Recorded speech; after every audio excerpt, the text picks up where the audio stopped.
All right, everyone, we're live. So welcome to today's live stream. We're going to be talking about effective vegan advocacy today. So the issue of how to talk to non-vegans as vegans. It's a question. It's a very contentious topic, but I've got two great guests today. Just one at the moment because Sasha's having some technical issues, so he'll be joining shortly. Hold on, here he comes now. Hey, Sasha, how you doing? Hello, I'm really good. Thank you very much. How are you? Good stuff. We're live now, so yeah, hopefully all your tech stuff is sorted. So yeah, we'll just introduce the two guests today. So the reason I've chosen both of them, if anyone attended Vegan Camp Out recently, they gave a really good talk. What was the talk title that you did, guys, at Vegan Camp Out? I believe it was influencing non-vegans with empathy and compassion. That was it. Yeah, and it was very well received. And, you know, you gave a lot of data-driven stuff in there, which I think is very important because we all have our different opinions and approaches and stuff about how to talk to non-vegans. But I think it was good that you both came on stage and used actual data and statistics and stuff to form those arguments. And we could see as well by Sasha's statistics using my stats tracking system for the outreach he does for We the Free, that he's been very successful using the approaches he's using so far. High conversion rate of non-vegans going home and clicking on those links and stuff to watch Dominion and so on, which is, you know, it was impressive seeing your statistics and stuff, Sasha. So I think it's also really good that we can, you know, have you both on to the stream as you both clearly know what you're doing on outreach. I like to think I do, but maybe I don't. So we can discuss all that today. But first, if you both just want to briefly introduce yourselves and the activism you're doing with We the Free and stuff like that. So Jen, if you wanted to start first, and then Sasha.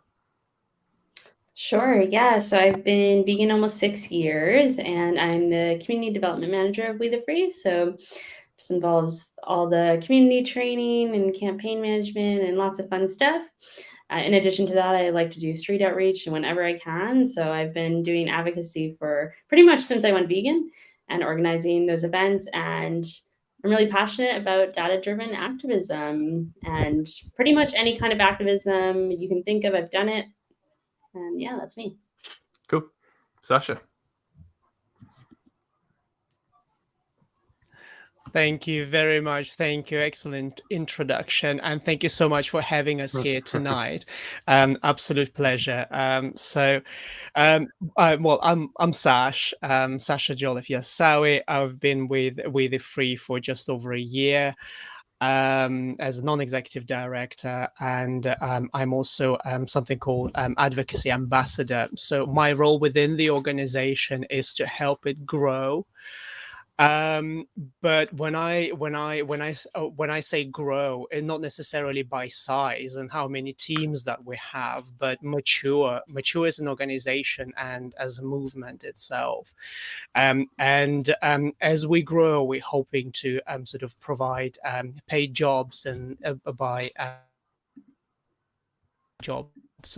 We're hoping and more funding that way as well. It's just to help more and more vegans to sort of get on the streets and get active. Cool.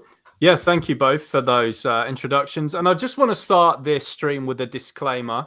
So that while I have invited everyone to come along and watch the stream for good guidance about doing, you know, outreaching non-vegans, whether that's street outreach or whether that's online or whatever, however it is you're talking to non-vegans, what I want to say before we start the stream is there's no perfect approach. We don't have the perfect answers to everything, okay? The reason I've got Sasha and Jen on today is because I think they can offer some good guidance and help you be more confident in how to effectively talk to non-vegans. The truth is, though, we just don't know a surefire, perfect way of how to speak to everyone.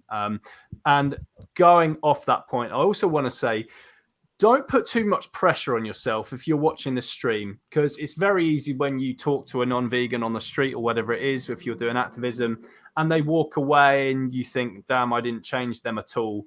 I just want to say it's not your fault. It's not your fault if you don't convert someone to veganism. That doesn't really happen, you know, these on-the-spot conversions when boom. A lot of the time, all it is you're just there to be a bearer of truth. You're just there to show them what is happening to animals and just to speak about what it is. And there are just some certain methods you can use that might just help inspire those people. So there's no super wrong way of doing things. There's just ways that might be beneficial and ways that might not be. And we can go into those on the stream. But Sasha and Jen will tell you just as much as me, don't believe that it's your fault necessarily if someone didn't go vegan. The only people whose responsibility it is to go vegan is the non-vegan, right? It's not our responsibility that those person hasn't changed. So we'll kick off the stream now and just get straight into the whole research side of things. So just to kind of let's get straight into the idea of using research-backed data and stuff to drive what to bring forward what the best way is to advocate veganism to people. What would you both say the data is kind of showing with regards to how to speak to non-vegans as an overall approach? Is there any kind of statistics here that you both think are significant in that regard with what works? Yeah, I'm happy to take that one, Sash. If you want to add on, you're more than welcome to. I strongly feel that the data that we do have, there's not a lot. I wish we had more, and we're working on getting more. But the data that we do have indicates that any sort of disruptive protest in nature or guilt tactics like shame is not going to be super effective. Obviously, there is a small percentage of people that maybe it will be. And obviously, this data is not 100% accurate in certain ways. Like there are aspects of the data that we have to consider, like that studies are self-regulated and things like that. But I think that there have been many studies, and I know that, but there have been many studies that have indicated to us that any sort of disruptive protest is going to turn people away from veganism. It's going to push them farther away. However, there are cases where, if someone does a huge disruptive protest, it shows that they have very strong opinions about veganism. So it does kind of fill a gap in a way of like, okay, someone feels so strongly about this, so this opinion is out there, and it kind of can help them see that there's that other side. But in terms of actual behavior change of their individual action of going vegan, I would say that the data shows us that having one-to-one coaching conversations or some sort of educational activism is very effective. Sure. Sasha, did you want to add anything to that? Yes, absolutely. I mean, first of all, I would like to sort of pick on the title of this live stream of how to speak to non-vegans. I think if we start from there, I mean, it's because I'm trying to avoid this concept of othering when you actually interact with anybody, because there is obviously there's a social contract there that you need to take into consideration as well, which is incredibly important, and also the idea of consent as well. But how do you interact with non-vegans in general is that they just like we're people like non-vegans, and non-vegans are just like vegans, we're people, so therefore you just talk to them like you would talk to anybody else. It does, like you would talk to another fellow vegan. But if you actually talk about the actual advocacy and street activism, the stance that I normally take is more of rehabilitative style of activism, or objective advocacy, as I call it sometimes. This is where you tell a story, how you have become a vegan, often works really well, and also the therapeutic style of activism as well. So it's important to consider. And whilst there is very limited data in terms of vegan advocacy, there is plenty of data out there in terms of therapy and rehabilitation. And I think they're very, very effective. What is important about storytelling, and can you describe exactly what that is when you're talking about storytelling, when you're talking to a non-vegan about going vegan? Well, it's story. It is your story, and no one can disagree with that. No one can object to that. So therefore, once and by telling somebody a story, like for example, well, I have never, I've not, I was not born vegan. And I used to eat cheese and I used to eat meat. I'm just speaking hypothetically, speaking on behalf of somebody else, for example, not necessarily from myself. And that therefore creates the common ground. And therefore, you can use that as the platform to then base your conversation thereafter. So therefore, telling the person that you speak with on the streets that you actually was in the same position as they are right now, so therefore there is no judgment on that part. And if you tell them your story, how you have become vegan and then how you became active as an activist, then of course no one can disagree with that. Yeah, I mean, when I watched Gary Yourofsky's speech years ago, which was the speech that turned me vegan, I think one of the most effective parts from that speech, and I can attest to this, is near the beginning. He says, "Needless to say, I understand your lifestyle. It used to be mine." That's what he said, and I always remember that exact little snippet of something he said. And I think from there on, the way he so strongly advocated the message, it didn't matter how strongly he said it, or certain parts, how kind of I didn't like exactly what he's saying, because it is going to make you feel uncomfortable ultimately what's happening, because you're the one who's causing this to happen.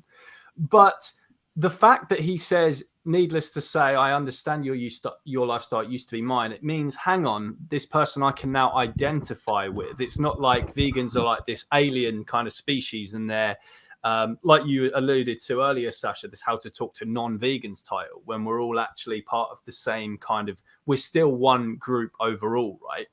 There are still very, very key differences in our actions and mentality between vegans and non-vegans, but ultimately we do like to identify others, and that it builds that kind of bridge. Jen, I just wanted to pick up on something you said towards the start of the stream. Mm-hmm. With disruptive activism, now obviously part of the idea is to piss people off a bit, and so it might not be super effective in that regard in many senses. But at the same time, we do see that it is working with, like, you look at these notable influencers like Tash Peterson, De Militante Veganerin, they're turning loads and loads of people vegan every single day because of like their disruptions and stuff. Their inbox is getting flooded with messages from non-vegans saying, thanks so much, you changed me.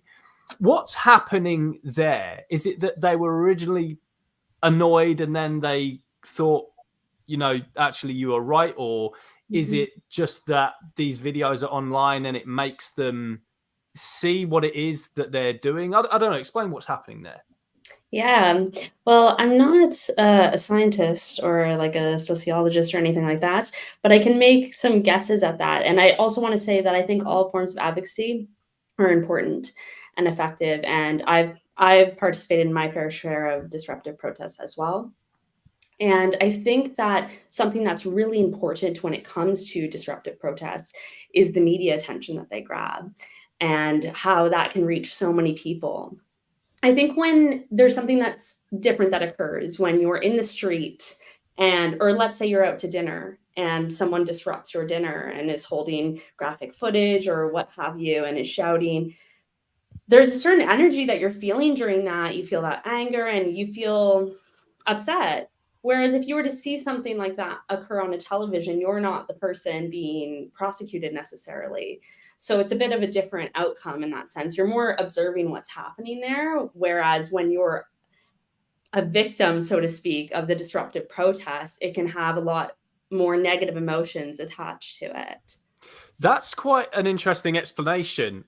So I think with disruptive activism, the main thing that's effective at changing people is if it's recorded. So the takeaway message to be here is to have here is, if you're going to do a disruptive protest, please ensure that you do record it, because while the data might show it doesn't change the people in the building that you're doing it to, you know, as Tash Peterson and De Militante are showing, it can change a hell of a lot of people if you actually record that and put that online. So, Sash, do you have a theory on what's happening there? Just alluding to what Jen was saying, why is the person in the restaurant not changing, but many of the people watching that are changing? Well, there is possibly cognitive bias at play, because often when we're trying to sort of advocate to people, I mean, after all, the restaurant owner, they believe what they believe, and the more you tell them about something that they're doing wrong, they will do absolutely everything to convince themselves that what they're doing is right, because otherwise, if they agree to what Tash Peterson is doing, then they will be going completely against their own beliefs, and that's not how it works. And that's where, you know, the backfire effect comes in. Like I earlier mentioned, it's a cognitive bias. I think that's partly that. Again, I mean, you can rate the whole event and psychoanalyze it, you know, to the extent we will hopefully will understand. But from at a first glance, I think that's what's happening there. And in terms of, sort of disruptive activism, it definitely has its place. And to me, I've been involved in a lot of disruptive activism, and I have been arrested for one. So they definitely have place in activism. And to me, when somebody says that, oh, you have changed the way that I look at things and look at veganism, etc., it's not necessarily the action of someone like Tash Peterson change the way that they look at veganism, but it is perhaps only reinforced it, because the seeds may have already been planted way before that. And so therefore we cannot just pinpoint, just say, right, okay, somebody went vegan immediately or on the spot. I don't believe that actually happens. But from the empowering vegans to be active and knowing that there is somebody there on the other side of the world fighting for the same cause, I think that is very empowering. And it's if it doesn't work to inspire people to go vegan, and it certainly inspires vegan to be active. Now, a question for both of you now. I think this will be really interesting to hear your answers. Sasha, you mentioned a moment ago something in psychology called the backfire effect, which is basically when people get defensive, dig their heels in, and are actually more likely to do the thing that you don't want them to do because you advocated in a certain way. So that in psychology is called the backfire effect. However, what's weird about this data is that, well, I say data, this phenomenon is data also shows that in order for a movement to actually grow, there has to be a strong message. It can't be watered down. It can't be weak and wishy-washy. How do we combine that? How do we stop the whole backfire effect thing while at the same time maintaining a very strong message that's there to actually ultimately, you know, get people upset about what they're causing and make them think, damn, I feel guilty about doing this? How is it that we manage to strike that balance? Because it's like data's showing two things. Data shows that people can be pushed away by something, but data also shows if you don't actually advocate strongly, then people won't listen. So how do we mitigate this?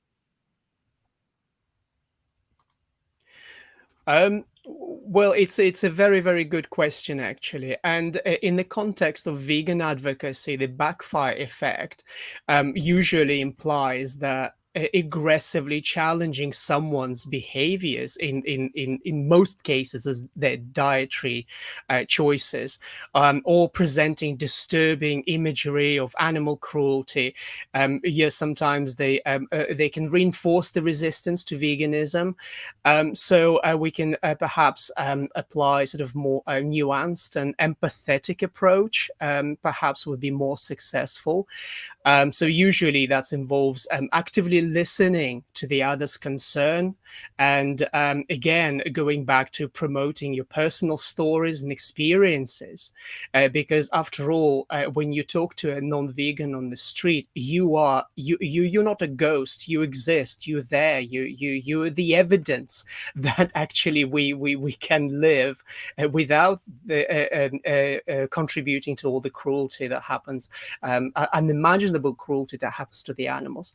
And of course, providing the accessible and positive information, and perhaps offering alternatives. Again, just like what you said earlier, we personally are not responsible for that. For the person that we're speaking with, we're not personally responsible for whether they go vegan or not. And if they don't, then it is most certainly not your fault, or it's not our fault, because once you have provided them with the information, it is then their decision. And once you allow it, permitting it almost to be their decision, only then the vegan advocacy can then lead to a successful inspiration rates and inspiring behavior change. So if you understand the backfire effect, so vegan advocates can actually employ strategies that actually focus on empathy, education, and encouraging gradual changes in behavior. I know that a lot of vegans will probably hate me for saying it, but as vegan advocates, we would love for the world to become vegan yesterday, 10 years ago, 100 years ago. But that is unrealistic. But if you be realistic, it's about planting seeds. So, and if you plant seeds today, whether they went vegan on the spot or not, then to me, that's good enough. Jen, do you want to add to that? Yeah, thanks, Sash. That was a really great explanation. The only other thing I would add is that we don't have enough data to know in terms of vegan advocacy, but we do see it in other areas, like countless studies about the coaching method, and we see it in the workplace, in rehabilitation, in all sorts of different fields. It has been shown that it's the number one way to inspire behavior change in others. And when we use that in animal rights advocacy, that's not going to be like a pandering sort of thing, but what it is just asking questions to incite the answers in someone. And that has been proven to be very effective, like using that Socratic method, but digging a bit deeper and being a good coach to someone, understanding fully like what are the real hesitations at play, and understanding someone's story fully so we can be the best coach possible to them. So I think that in my experience, ever since I started using that coaching method, I always have really great conversations. It's really rare that I have a bad conversation. And yeah, if you're interested in that sort of training, there is a training this weekend on inspiring behavior change in vegan advocacy. So if you check out activism.wtf, you can find out about the trainings there. Now, here's one thing that I want to mention with regards to having good conversations. I'm sure we can all here acknowledge this, that good conversations often result in shit all. So, what's really annoying, and I guess this is good about my stats, because you can actually see whether the people have clicked on the links that you've given them, is, there's so often throughout our lives, we've had this amazing conversation with a non-vegan. It could be, I don't know, a colleague or a friend or whatever. It's like, wow, amazing. Oh, brilliant. You've inspired me so much. Oh, you've opened my eyes. Thank you so much. You've changed my life. This was the best thing ever. And you think, yes, I did it. This was amazing. What a great conversation. And then 2 weeks later, Jim is at the kebab shop buying a doner kebab.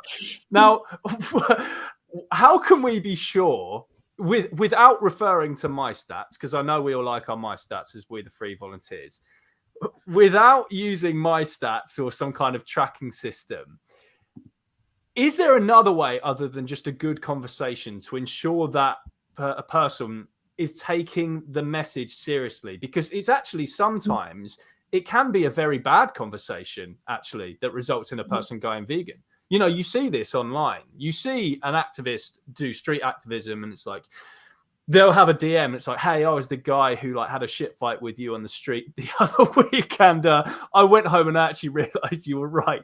So, is there something else at play here? Because you know, I think we can all agree sometimes good conversations result in nothing, and bad conversations result in the future, you know, a future brilliant animal rights activist. Yeah, I think that a good conversation is not one that goes easy. It's not one that's just like, bam, boom, they get it. They say they'll go vegan. That's not a good conversation because they're not being honest with you. Right. Unless they're like breaking down in tears or something, unless there's something else happening there. But when someone's like, yeah, I'll go vegan, like, let's do it. I'm like, I don't really believe you. But when there's some kind of resistance happening and they're actually giving you honest objections, and that usually comes through building up some kind of trust and rapport and being a good coach to them, they'll actually deliver their honest objections to you.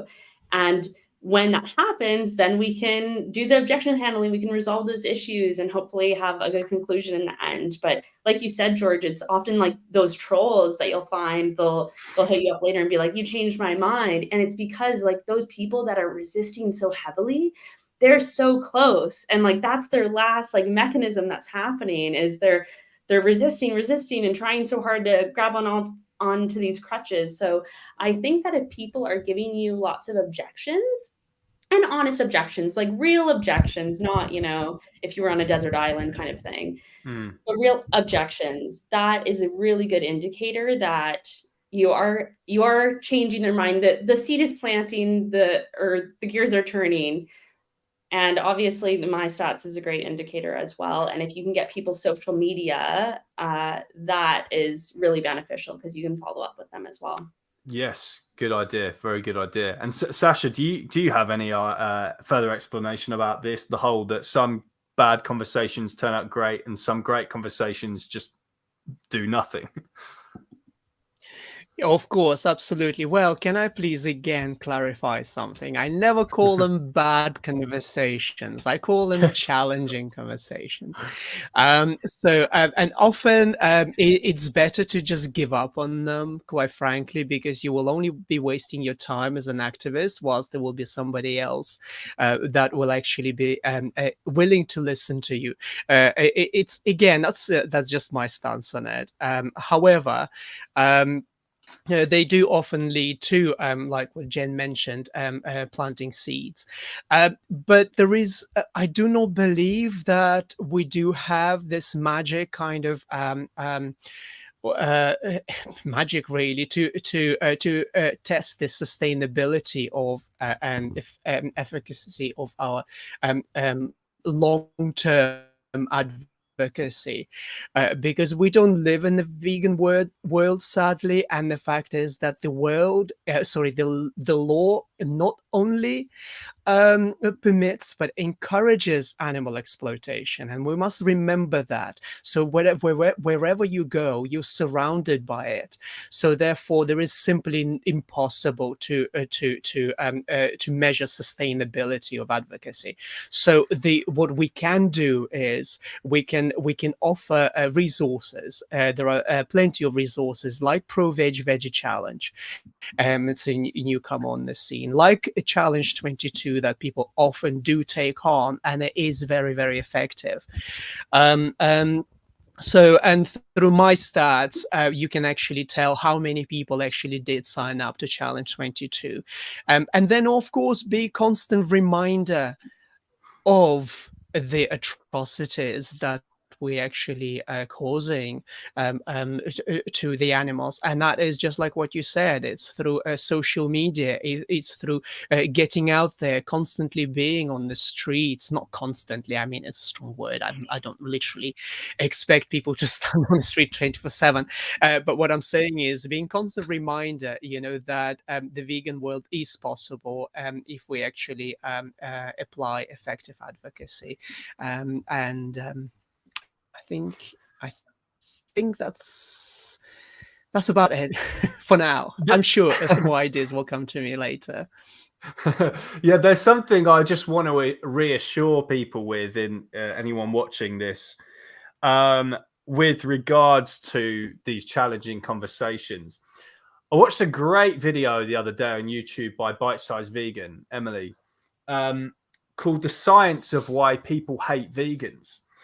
And what was very significant that she mentioned in this video, this was research backed again, it said that usually when people are being hostile towards you, when you're advocating the vegan message to them, it's not because they disagree with you. It's actually because they share values with you. And no one hates someone more than someone who agrees with you that something is bad, but is actually taking the steps that you're not to do something about it. Mm-hmm. So when a non-vegan is getting hostile with you and is getting peed off with you just because you're telling them the truth about what's happening, the likely thing is what's happening, you don't need to confuse this with the backfire effect, because often it's not. Often it's actually that person thinks that person is right, animal abuse is wrong, I am contributing to animal abuse, I'm annoyed with this person because I agree with them about everything they're saying, but I'm not actually doing something about it, whereas they are.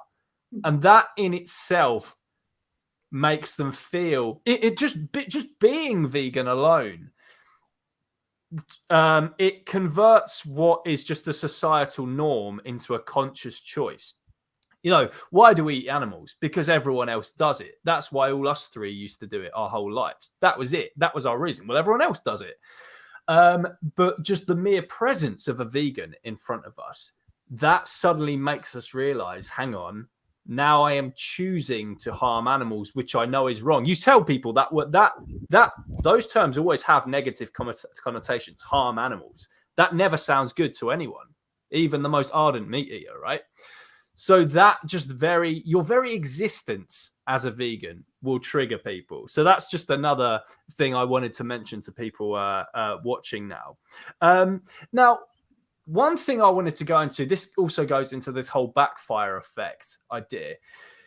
You often hear like apologists say this in the vegan movement, and you often hear just like non-vegans who literally have no intent of changing. You're pushing people away.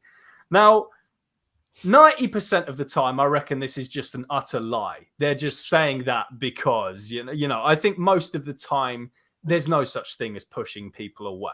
All you're doing is you're just saying something. And as we said very much earlier in the stream, it's not your responsibility that they change, it's theirs.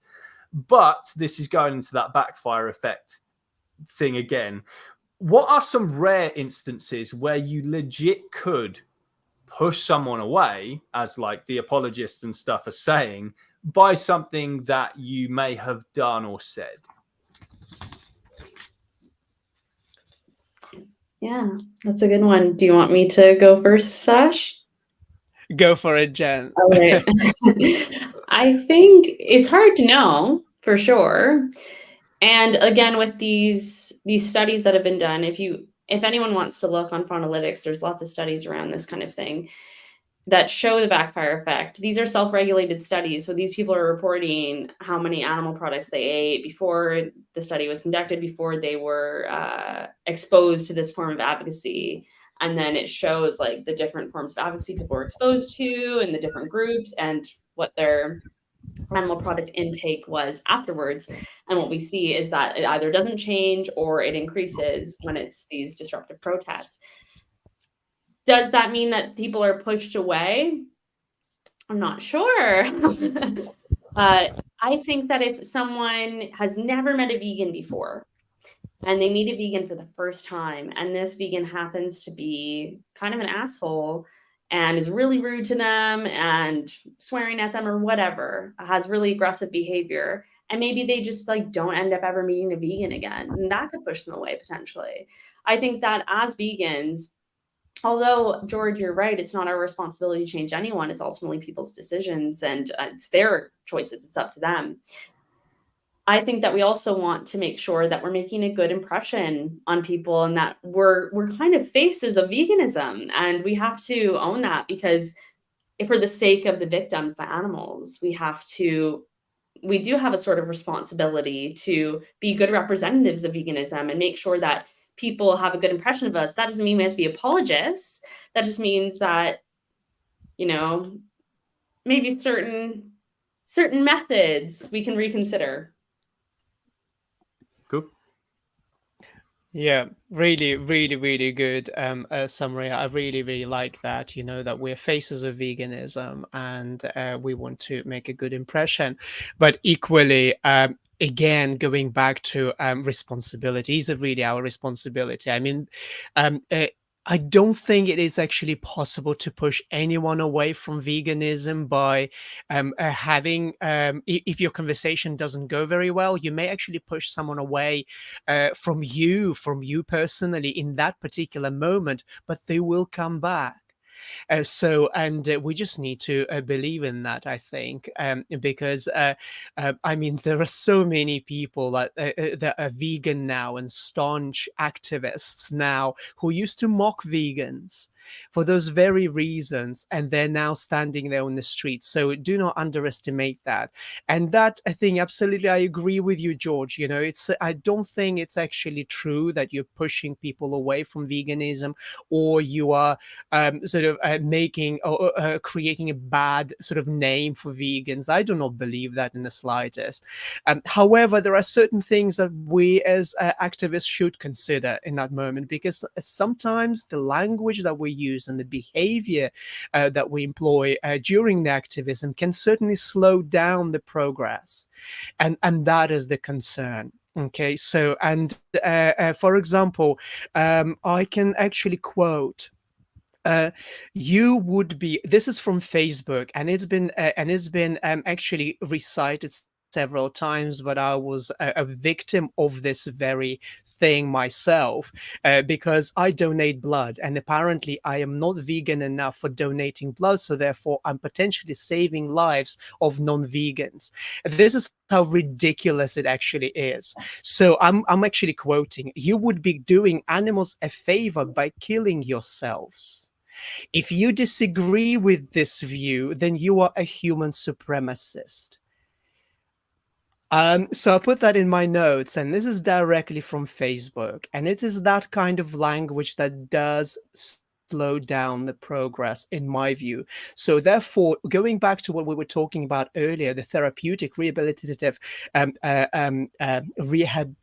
sorry, I do apologize. In fact, I'm not apologizing for my accent. Rehabilitative nature of advocacy, and also what I call objective advocacy, where it's not about you. You're not the victim.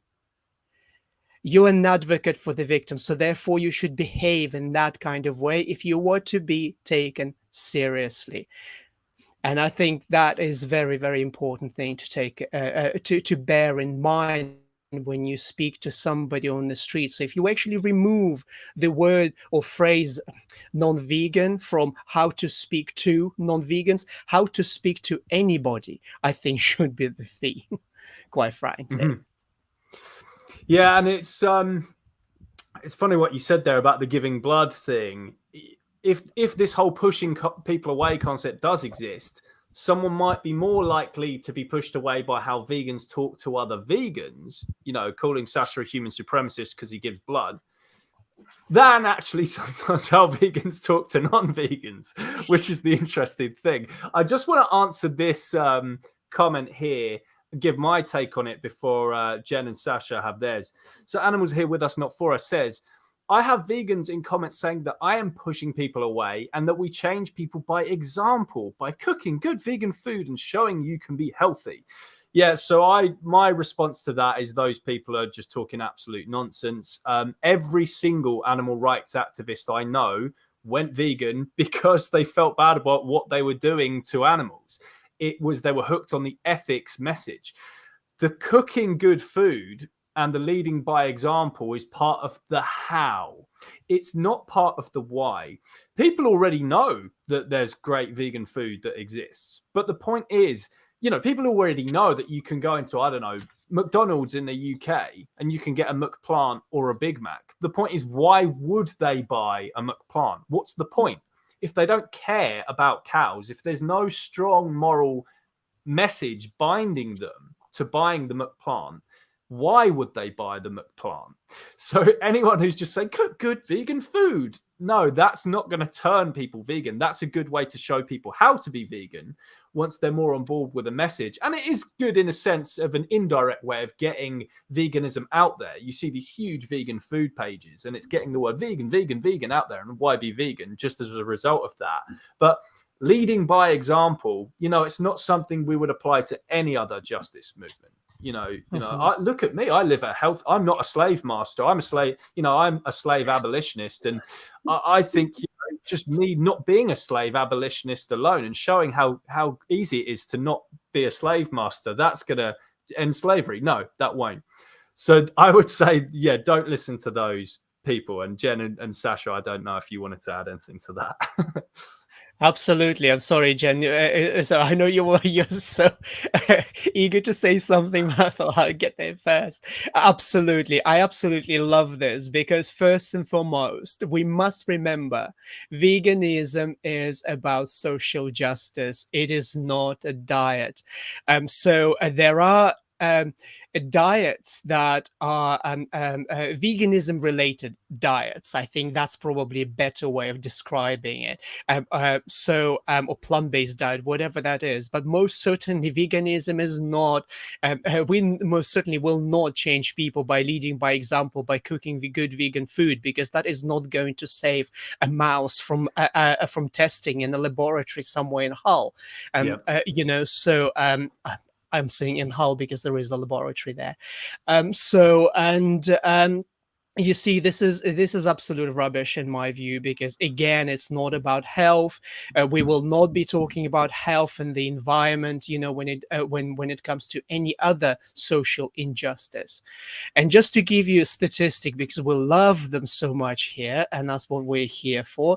So in 2019, VOMAD, so 2019. I know it's 4 years ago, but nearly 13,000 participants, in over 97 different countries, said that just over 68% of them went vegan or vegetarian for the animals.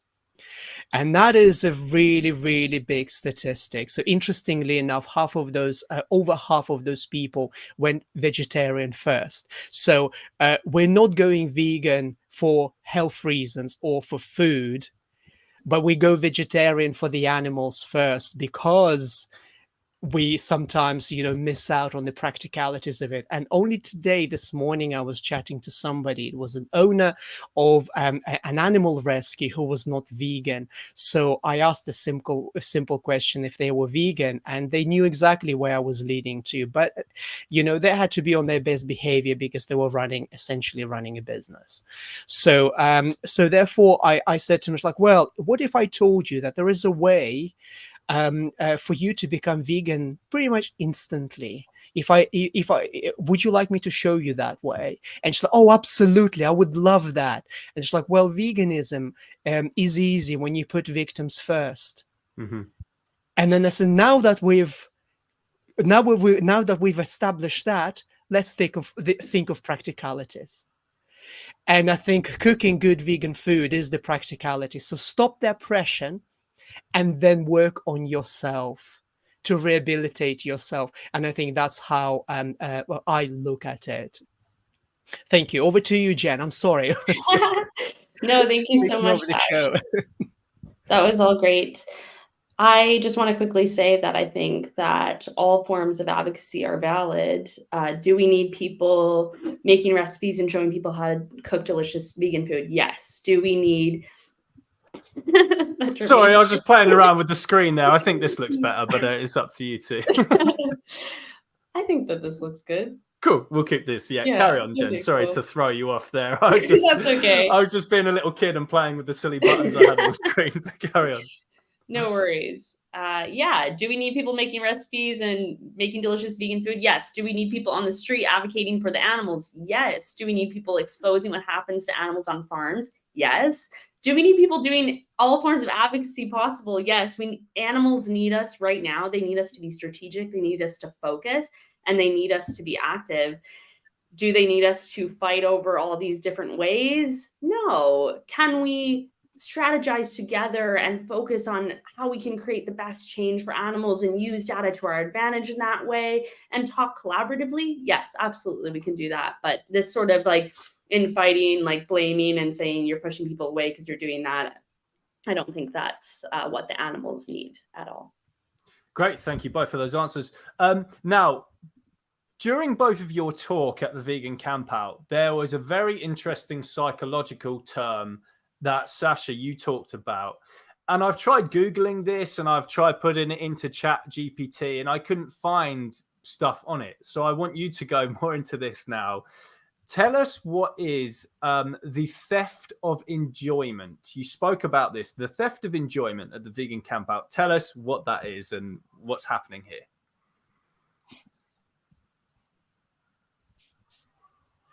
Thank you very much for picking on it. It's I didn't realize that it would be picked out of all the things that I mentioned. However, thank you, because it's one of my absolutely favorite subjects. Theft of enjoyment, and the other one is jouissance. The two things that are absolutely favorite. However, theft of enjoyment is not necessarily recognized by social psychology or sociology as a term as such, and it's not attributed to anybody. I mean, there are people that actually talked about it. And I can sort of share the resources, but theft of enjoyment is potentially when it comes. Let's take oppression. Veganism in this particular way. So veganism as theft of enjoyment. So theft of enjoyment often might actually create the feeling of anxiety, of something that I'm missing out potentially. Usually when something is imposed upon you. In a way, and so therefore you are stealing the enjoyment of something. So because at the moment legally hurting animals is not recognized as a crime, we our legal system currently not just, like I said, permits but also encourages animal exploitation.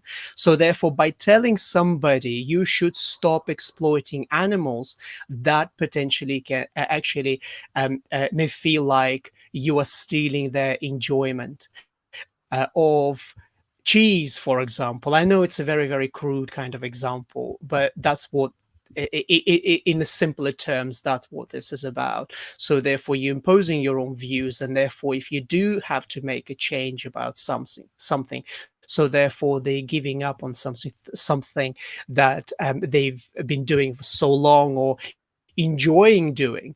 So if I were give you an example of a snowflake, where the term comes from, and for example, or easily offended, that stems from theft of enjoyment, and that comes from the oppression directly. For example, I am no longer allowed to mock you or make jokes at your expense. And so therefore, I'm going to accuse you of being a snowflake or easily offended.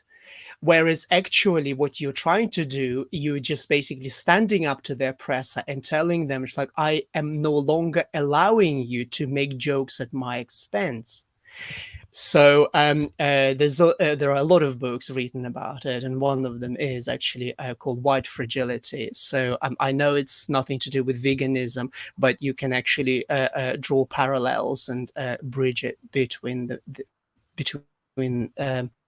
the oppression such as racism, misogyny, homophobia, and therefore speciesism, and then anti-veganism as well. And Jen, do you have anything to add I can about talk about the it theft a of bit more enjoyment? if you want.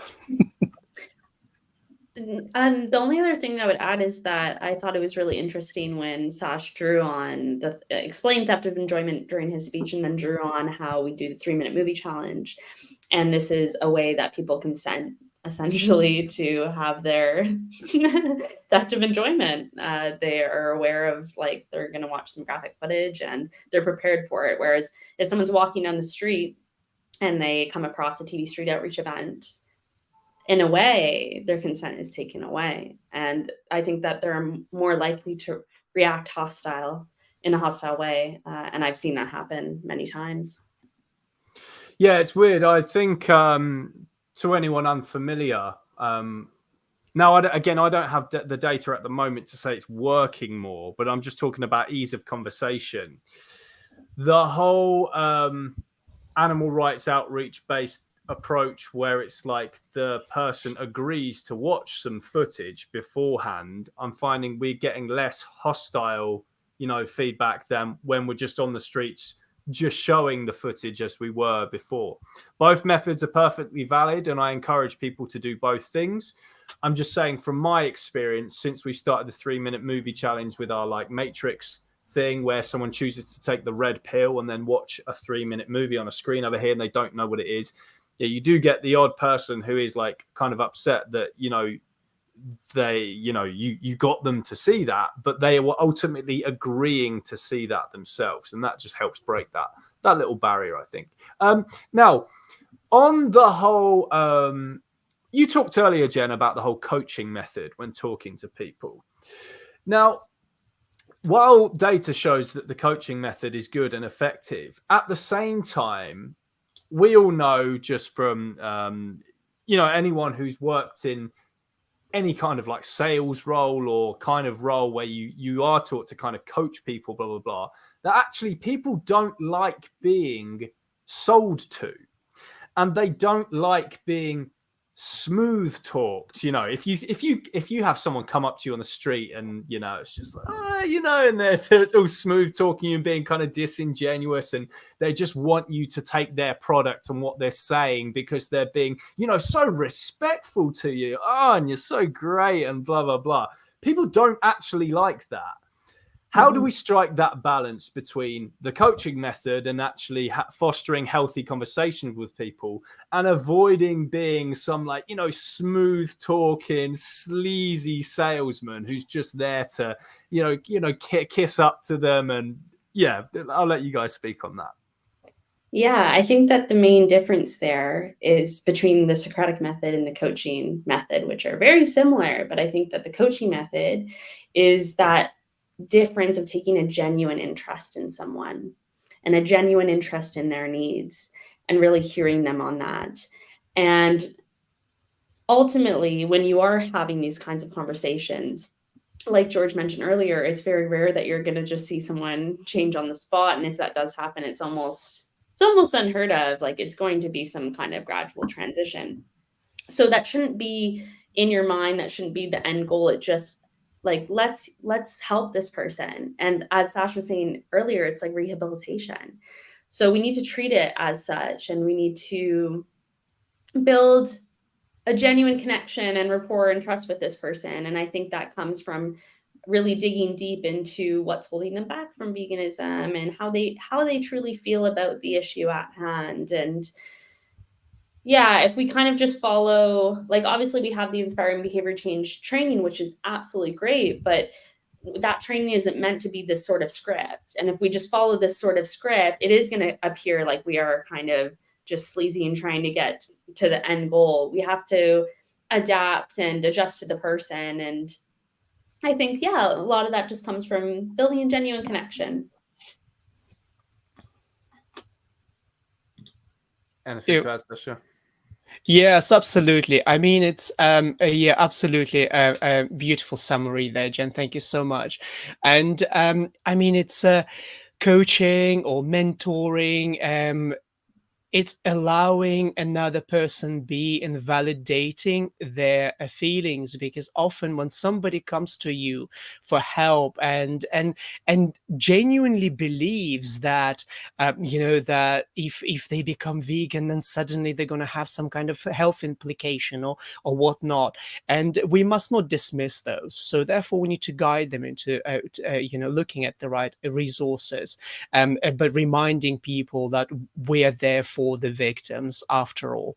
And John McLeod, in his Introduction to Counseling and Psychotherapy, is a very good book. I know it's quite heavy and it's for therapists, but he emphasizes the importance of coaching, and it's to do with self-discovery. It's basically allowing people to make their own decisions, and for you as an advocate, or as if you want to take on the role of a counselor, allowing to be so just to be good enough. And I think that's what coaching to me is. Great, thank you, Sasha. There's a comment here. We've got about just over 20 minutes or so left to go on the stream, so I want to briefly just cover this and a few other things. But so Animals Are Here With Us, Not For Us says, there is a vegetarian I'm trying to work on, but she is so stubborn. I feel like she's lying when she tells me she's cutting down on the cheese. She's also avoiding me. Yeah, now the question I have for you both is, why is it that so many people on street outreach now, the bystanders, are going, I don't eat much this, I don't eat much that, oh, I hardly ever eat that? Why is that happening like all the time now? And it's clearly not true, because this stuff is all still happening, and people, more and more and more farmed animals are being bred.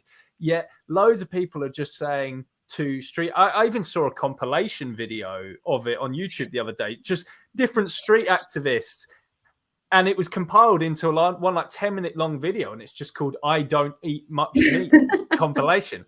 Guys, why is this happening all the time? What's going on in their heads? Do you want to jump in, Sash, or do you want me to? I can. I think what's happening here is that they're just distractions, and I think this is something that we should not really dwell upon when we advocate for the animals. So we just need to address the genuine problems. Like, for example, well, that's great. So why do you care so much about this? You clearly care about the animals. So why is it so important for you to do less of something? Can we talk about that, please? And if you just ask those questions and just get to the bottom. But like I said, it's they're distractions. They're just to and in terms of that vegetarian person, saying that she's so stubborn, and we already built that profile of a person. So first of all, you just let them be. And the fact is that this person is now avoiding them. I don't think that is a good sign.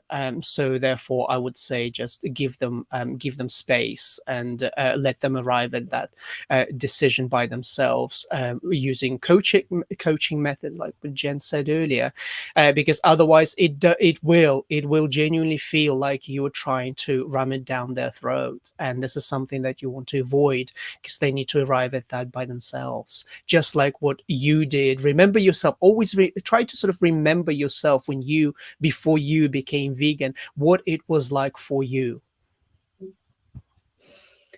Yeah, I think that's really great. Thank you, Sash. I love the comments on the chat is, I think, on point as well. I think that people are already aligned with veganism. Everyone agrees, mostly everyone agrees, that animal abuse is wrong. We should not harm animals. And like George mentioned, just by our existence, our vegan existence, we remind people of that value that they have, and that they're not in alignment with their value. They could be in full alignment by being vegan. So I think that people are resorting to saying, oh yeah, I'm cutting back, and it might not even be true, because they're just trying to ease their guilt a little bit. So as Sash said, that's an opportunity for us to dig a little deeper into that value and see how we can help them with their actions. That's a perfect segue that you mentioned guilt just there, because now we're going to talk about guilt. So guilt, it is one of the things that often vegans are very careful about, inducing in people. But I think vegans are wrong in being careful about that, because we do need we need guilt as a tool in order to make change. None of us here, either in the comments or us three here talking now, none of us would have gone vegan if we didn't feel guilty about what we were doing to animals. So guilt is required to actually make the change. If someone doesn't care, why are they going to dedicate their whole life to veganism? But are there instances where guilt can be used in a bad way, and how do we mitigate that? Because I guess this is similar to the question I asked you at the camp out, Jen, when you were on stage, because there was a quote, was it by like Maya Angelou or something, who said, people won't remember exactly what you say, but they will always remember how you make them feel. Now, people don't like being made to feel guilty by the person, and that might result in the backfire effect, whatever, because it's like, you are a scumbag, you guilted me, I don't like you now, and I'm not going to listen. But at the same time, they need to feel guilty, because otherwise they're not going to change. So what's the, I don't want to say magic trick, but what is there some kind of technique where we can induce guilt in someone in an effective way and get them to change? I think obviously it's going to be different in every scenario. I think that's something that comes up for me when thinking about this is when I ask people, do you, let's say they just watch some footage of do you agree with what you saw? No. Do you think it's necessary? No. Okay. Would you say that you're against animal abuse? Yeah. Okay. Do you eat animal products? Yeah. Okay. Do you think that those two things are in alignment? And kind of just getting them to realize, I feel guilty, I'm not in alignment with their values. So just, getting them to guilt themselves in a way, without directly being you should be ashamed of yourself, that kind of thing. I think that what Sasha said earlier, I think, was really good about how nothing can really push people away, but it can slow the progress. I think that's really good, because I recall before I went vegan, I was pescatarian for a couple of years. And I remember someone said to me, who wasn't even vegan, he's like, oh, why are you pescatarian? You don't care about fish? And I was really hurt by that comment. I was like, that's so mean. At least I'm trying to do something. And it really pushed me away for a little bit there. And then it was just over time through educating myself and learning more information. And it was actually an Earthling Ed video that incited me to go vegan. And he said something he gave the facts. And then he said, if you know about this, why aren't you vegan yet? And it was just a question. And it was I should be vegan. So I think inciting guilt rather than hammering it on the head with them. Socratic method to arise guilt in themselves, so that they're guilting themselves rather than you're making them feel guilty, kind of thing. That's kind of good advice there, Jen and Sasha. Well, it's again, one of my favorite topics is guilt and shame. Shame and guilt are two completely different things. Guilt comes from guilt is internal, and shaming it comes from the outside. So therefore, we need to be really, really careful with that, because nobody likes to be shamed. Everybody deserves dignity. Every single person. And therefore, if we treat people with dignity, and I think you will have a much, much better, more effective conversation with them, regardless of their backgrounds, regardless of their background. So in terms of guilt, again, it comes from the inside. Okay, and something needs to sort of trigger without actually sort of shaming a person. Nobody likes to be told off. Nobody likes to be made to feel like a school child, pupil, or you see, people need to arrive at it by themselves rather than actually, you have done something wrong, because majority of people know that they're doing something wrong, and the worst thing you can do is a stranger to tell them and remind them of that. That sometimes can make it a bit ineffective. So therefore, instead of thinking of the solution or listening to what you were saying, they're dealing with that very, very strong response of a fight or flight, fight or flight, fight or flee, fight or flee, rather than actually, oh, actually, I need to go vegan. So because they feel in danger right now. So when you're being shamed, so of course you will be defensive. So we need to. It's that balance that we need to find when we talk about veganism to strangers, and don't forget the consent as well. Now, coming towards the end of the stream now, I just want to talk about, it's a very famous, idiom, whatever, little one of them quotes that gets passed around is different strokes for different folks. Now, people are going to be sitting here watching this stream and say, George, Jen, Sash, this is all well and good what you're saying, but who cares? Because different strokes for different folks, different methods work for different people, and all what you say here might have not have worked on me, and it would a completely different approach from what you're advocating, and even what you're saying doesn't work would work for someone else. So how do you both respond to different strokes for different folks when it comes? So what works for one person doesn't work for everyone. There's no one size fits all approach to vegan advocacy. How do you respond to that?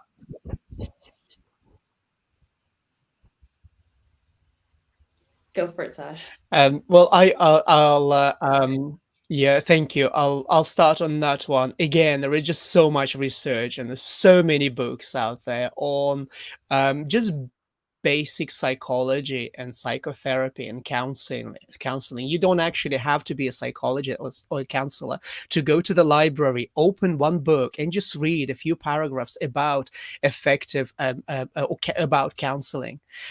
So, and of course, it depends on the situation. It depends on the environment. It even depends on the weather. It depends on what happened to them that morning. Because when they go out outside, they don't think that they just that they're going to speak to vegan activists on the streets.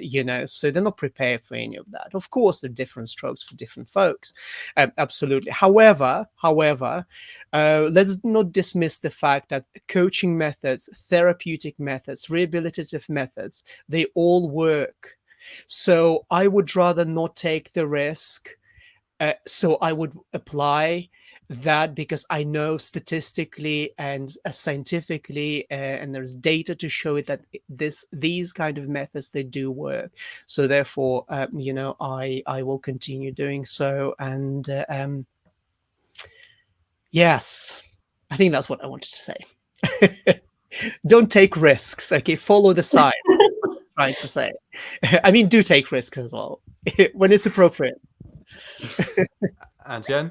Yeah, I would just echo that sentiment. I mean, there's data that shows us that the vast majority of people are going to respond well to certain methods and certain forms of advocacy, whereas most people aren't going to respond well to other forms of advocacy. So, not that those pieces of advocacy don't have their place, but if we have some data to back up certain forms of advocacy and not others, I would opt to do the data-backed advocacy. Cool. And then I guess final question now.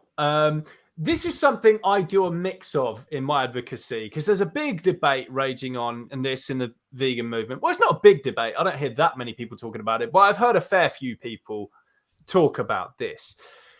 Use of the word you or we when speaking to people. So with we, the argument was to why we should use we when talking to non-vegans. So example of this, in case anyone's like, what the hell is George talking about? So, do you think that it's okay that we continue to do this to animals? And this is horrific. We treat animals worse than we treat any criminals, in prison and blah, blah, blah. Now, the argument for using we rather than you in that case is there's that kind of collective thing, and it kind of relates to what Sasha was saying earlier about you identify with them, you're on this side, we're in this fight together. So it's like this team we're a team against this. Look what we're doing. I'm not saying I'm better than you, blah, blah, blah. The counter argument coming from the you advocates, why do you demand that this happens to animals? Do you not feel like a hypocrite? The fact that you say you love animals, but yet you're paying for them to be gassed to death. Now, people, bring forth a very compelling argument for that, saying the you by saying, we, what we're doing was we're dissolving responsibility, we're dissolving accountability, and it's making the matter seem less urgent, and it's just sharing the burden of guilt with society. So what do you both think? This could be, I don't know if this has data behind it, this could be completely subjective. So, we could just then, and we're not all expecting everyone to have the exact same opinion on this. We might not have the perfect answer, but from both of you guys' experiences and from what you think, do you think we or you is more effective in what I'm talking about here? Or do you think we should actually strike the right balance and use a combination? Yeah, I think it depends in what context. I think I like to use you in certain ways. So I'll say, what is it about animals being treated this way that bothers you? Do you think that there's anything you can do? And things like that. I like to use we when I refer to us as a whole of society of what we're doing to animals. And I don't think that this displaces the individual action, because we can get there through our conversation. We can bring it back to that. But I think what it does is maybe diffuse a little bit. And in my experience of doing advocacy on the streets, I find that if I am using you, and saying like you're abusing animals or such kind of language, it does put them in this fight or flight mode, like Sash mentioned. And I don't think that that's ultimately effective at inspiring behavior change. But if we can work with someone and be a coach with them and try to understand why animal abuse is so upsetting to them and how we can get them to align with their values, then I think that's the best way, in my opinion. Cool. Sasha? Yes, absolutely. I agree with what you said, Jen, completely. And but I would also like to add a very simple thing. Again, crudely put, nobody likes to be singled out. It's and this you. It's again going back to shaming and telling off. And often when you say you do something wrong, so therefore that just appealing to their not so favorable side. So so therefore there's a danger that you might actually evoke some kind of emotional dysregulation, and you don't know that person, you don't know how they will react, so therefore you just need to be, it's a bit nuanced. So therefore when you use we collectively as we do this and you're included in that, so what can we do together, do you think, as a society? But then gradually bring the conversation back to them, and it's like, well, what you can do, how can you help it? And using language and semantics is so important in that. But obviously, but we also need to look out for body language as well. So, and often word you is replaced with finger pointing. So, and you just try to avoid that where possible. Yeah. And as I said, right at the start of the stream, everyone watching, and just before that, we don't have the perfect answers to all this, but I think that's some good advice there from Sasha and Jen. It's like you can start building rapport by using we, and then hold on, it's accountability time. We want to actually make sure that the bystander knows they have to actually do something. It's not a we issue anymore from that point. Then you can start maybe using a bit you more once you've kind of opened them up a bit. Right. Final thing, what I'll get you both to do is a 2-minute closing statement. And the question is simply, how do we speak to non-vegans? So Jen, we'll start with you. 2 minutes, and then 2 minutes on the clock for you, Sasha. How do we speak to non-vegans? We speak to non-vegans in a way that they need to be spoken to align with their values. So I think, I don't know who said it, but there's something like, be the activist that you needed to see or to speak with. And you can take that a step further and be the activist that this person needs right now. So that's why the coaching method is so important, because it allows us to fully grasp and understand someone's position, where they're at, what their actual objections are. So that can only be done through empathy and understanding. So trying to put yourself in that position and guide them along the way. And yeah, and I think it's important to be open to all sorts of methods and looking at the data. That's just really, really important, because it can tell us so much. And if you use MyStats, if you're not familiar with that, what that is, you can track the effectiveness of your activism. You can make different codes. You can make a code and make, like, maybe it's your shame code, and like, okay, we're going to try using a shame method. And then you have your coaching code, and you can measure the different styles of your advocacy. So I think that's super important. Thanks, George, for sharing the link. No problem. Sasha, how do we speak to non-vegans? 2 minutes on the clock.